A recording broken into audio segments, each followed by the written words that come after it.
أعوذ بالله من الشيطان الرجيم.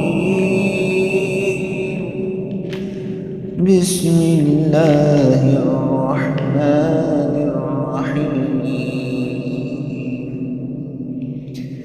والتين والزيتون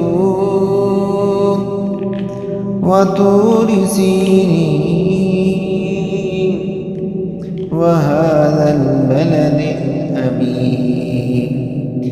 لقد خلقنا الإنسان في أحسن تقويم ثم رددناه أسفل سافلين إلا الذين آمنوا وعملوا الصالحات فلهم أجر غير ممنون. فما يكذبك بعد بالدين؟ أليس الله بأحكم الحاكمين؟